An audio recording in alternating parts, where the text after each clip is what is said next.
यही केजरीवाल साहब कहते थे कि एक इलेक्शन लड़ने के लिए कम से कम 1 करोड़ रुपए लगता है।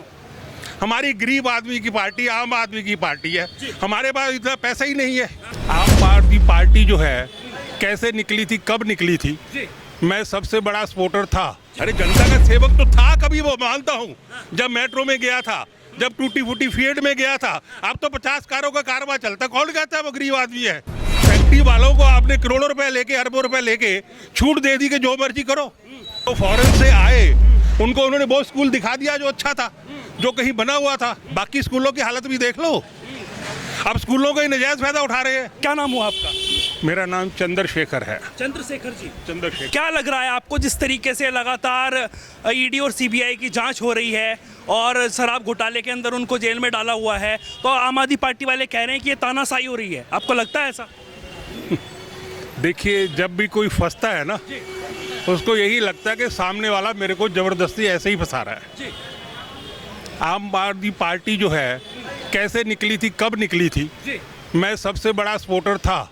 जब अन्ना साहब थे, हमने अपने कपड़े ये वो जब इन्होंने मांगा सब कुछ देते रहे। पर तब केजरीवाल साहब का वजन 42 केजी होता था, आज 85 केजी है।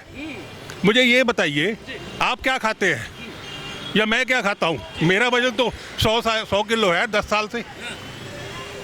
चलिए वजन की भी बात कर लेंगे, लेकिन क्या मिल गया इनको?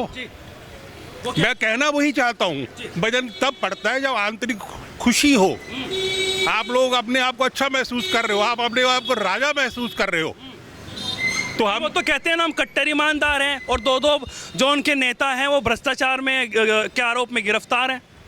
हाँ, जो कट्टर ईमानदार है तो भ्रष्टाचार कैसे उसके ऊपर केस लग जाएगा? आप मोदी जी करा रहे हैं, कह रहे मोदी जी करा रहे हैं, कह रहे उनको डर लग रहा है। जैसे एमसीडी में हमारी सरकार बन गई, 2 बार केजरीवाल वो मुख्यमंत्री बन गए, और बात करें अब इसकी, जैसे पंजाब में सरकार आ गई, तो वो कह रहे हैं कि डर लग रहा है नरेंद्र मोदी जी को, और वो हमारे भ्रष्टाचार में हमें लिप्त करना चाहते हैं। भ्रष्टाचार में लिप्त करना चाहते हैं। जो पहले कीचड़ में गिरा है उसको पानी डाल के साफ किया जा सकता है कि लिप्त किया जा सकता है? मुझे नहीं समझ आता। अगर वो कह रहे हैं लिप्त होना है ये, तो बहुत अच्छी बात है। वो कह रहे हैं कि जैसे हमारे ऊपर अत्याचार नहीं हो रहा, दिल्ली की जनता के ऊपर हो रहा है, क्योंकि जनता जनार्दन सर्वप्रिय है, और वो कह रहे हैं कि दिल्ली की जनता परेशान है, तो इसीलिए हम आए हैं पूछने के लिए वाकई में दिल्ली की जनता परेशान है। वाकई दिल्ली की जनता पे अत्याचार होता रहा आज तक। अब साल पहले जो पॉलिसी आई थी सरकार की, 1 बोतल के साथ 1 फ्री, 6 के साथ 6 फ्री, ये अत्याचार तो था। बिल्कुल मेन मुद्दा वही है, उस पर ही जांच चली हुई है। अरे भाई, बच्चों को बिगाड़ दिया। वो कह रहे हैं हमने विकास कर दिया, स्कूलें बनवा दिए, शिक्षा का स्तर इतना बढ़ गया। हाँ, पहले शराब की बंदी, अब मेरे को बोल लेने दो। जो शराब की 1 बोतल के साथ 1 फ्री दे दी, उससे किसका भला हुआ? मेरा बच्चा है, 1 बोतल पीता था, जब 2 आ गई 2 पी गया। वो रोज उसके 1 बोतल पीने के पैसे थे, वो 2 के आगे 2 पी गया। इसका नुकसान किसको हुआ? हमारे समाज को हुआ, हमें हुआ, या सरकार को हुआ? अरे भाई, प्रमोशन कोटे में 1 बोतल के साथ 1 फ्री देने लग गए, तो कितना लाइसेंस ड्यूटी कितना कम हुआ, एक्साइज कितना कम हुआ, आप बताइए। बिल्कुल, वो कह रहे हैं कि एक्साइज आधी रह गई, और 2.5% से जो मुनाफा था वो 12% पर चला गया। उसका बीच में जो घोटाला है उसके आरोप में ही वो जेल में है। अरे भाई, एक बात मैं कहता हूँ, मैं नहीं कहता, मेरी एक बात सुन लीजिए। यही केजरीवाल साहब कहते थे कि एक इलेक्शन लड़ने के लिए कम से कम 1 करोड़ रुपए लगता है। हमारी गरीब आदमी की पार्टी, आम आदमी की पार्टी है, हमारे पास इतना पैसा ही नहीं है।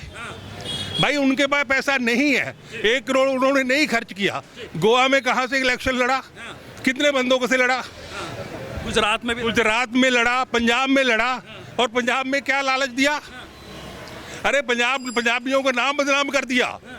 1000 रुपया हर बेटी को मिलेगा, हर महिला को मिलेगा। अरे भाई, कहाँ से मिलेगा, क्यों मिलेगा? हम मांगने जाते हैं, हमने बिजली फ्री मांगी। वो कह रहे हैं कि जैसे नेताओं को फ्री बिजली, फ्री पानी और फ्री सुविधाएं मिलती हैं, ऐसे मैं जनता को देना चाहता हूँ, तो मैं जनता का सेवक हूँ, जनता के लिए काम करता हूँ। अरे जनता का सेवक तो था, कभी वो मानता हूँ। जब मेट्रो में गया था, जब टूटी फूटी फील्ड में गया था, अब तो 50 कारों का कारोबार चलता, कौन कहता है वो गरीब आदमी है? कौन कहता है वो आम आदमी है? अरे 19-20 करोड़ रुपया उसने अपने वकील को दे दिया छुड़ाने के लिए, वो गरीब है? आप बताओ मेरे को, गरीब है? वो कहते हैं कि मैं मसीहा हूँ गरीबों का। मैं तो काम करता हूँ, कट्टर ईमानदार वाली पार्टी है, कट्टर ईमानदारी वो है। बेटे रॉबिन हुड की कहानी मैं बचपन में पढ़ता था, जो गरीबों को लूटता था कि अमीरों को लूटता था, अमीरों को लूट के गरीबों को देता था। मैं दुकानदार हूँ, मेरी दुकान का बिल 4,000 रुपये आता है 100 यूनिट का। किसको बिजली फ्री दी उन्होंने? वो कह रहे 200 यूनिट फ्री। यार मेरा जो 100 यूनिट का बिल 700, 800, 1000 आता था, 4000 आने लग गया। मुझे क्या पता है फ्री बिल की बिजली किसको दी, क्यों दी? कह रहे वो गरीबों के लिए है 200 यूनिट। अरे गरीबों के लिए तो मनीष सिसोदिया भी गरीब होगा, या उनके एमएलए गरीब होंगे जिनके लिए करोड़ों रुपए ले लिया। कौन देगा? फैक्ट्री वालों को आपने करोड़ों रुपए लेके, अरबों रुपए लेके छूट दे दी कि जो मर्जी करो, उनका एक्साइज कम कर दिया। कहीं ना कहीं एक सवाल आता है, आप बुजुर्ग हैं, आपने सारी सरकारें देखी होंगी, जिस तरीके के वो दावे करते हैं कि हमने बहुत अच्छा काम कर दिया, स्कूलों को बहुत अच्छा काम करा है उन्होंने शिक्षा के स्तर पर। वो कह रहे हैं कि उन्हें पुरस्कार मिलना चाहिए मनीष सिसोदिया को जिस तरीके का काम करा है, और वो कह रहे हैं कि मोदी जी उनको जेल में डलवा रहे हैं सम्मानित करने की जगह। अरे भाई अमेरिका वालों ने या वर्ल्ड वालों से भाग तो लिया उन्होंने। ऑस्कर अवार्ड के कौन सा अवार्ड मिल चुका है उनको? एक ही स्कूल की फोटो बार बार डाल के, बहरल के स्कूलों की फोटो डाल के वो अवार्ड मांग रहे हैं। जो भारत रत्न की बात को मेरा मेरे घर मेहमान आता है, मैं उसे अपने सबसे अच्छे कमरे में बिठाऊंगा कि गंदे में ले जाऊंगा? सबसे अच्छे में जो फॉरेन से आए उनको उन्होंने वो स्कूल दिखा दिया जो अच्छा था, जो कहीं बना हुआ था। बाकी स्कूलों की हालत भी देख लो। अब स्कूलों का ही नजायज फायदा उठा रहे हैं, स्कूली बच्चों से लिखवा रहे हैं, ईमानदार है मैं उसके साथ हूँ। भाई क्यों? बच्चों से क्या मतलब होगी? उनको राजनीति में खींच रहे हो। ये कोई ढंग नहीं छोड़ना चाहते, कोई हरवा नहीं जमाने से रोकना चाहते।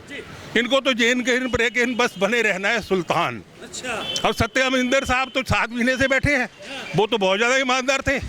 तो क्या आप लोग कोर्ट पे सवाल उठा रहे हो? वो कह रहे हैं कि जिस वो ईडी और सीबीआई और सारी जांच एजेंसियां हैं वो मोदी के हाथ में है, वो ही करा रहे हैं जो कर रहे हैं। बेटे देखो, आप समझ के नादान मत बनो।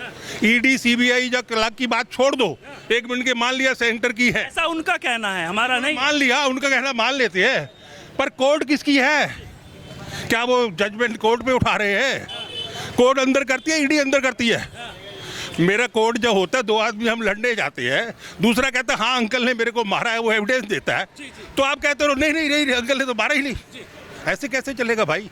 कोर्ट तो एविडेंस पे चलेगी, वो चल रही है।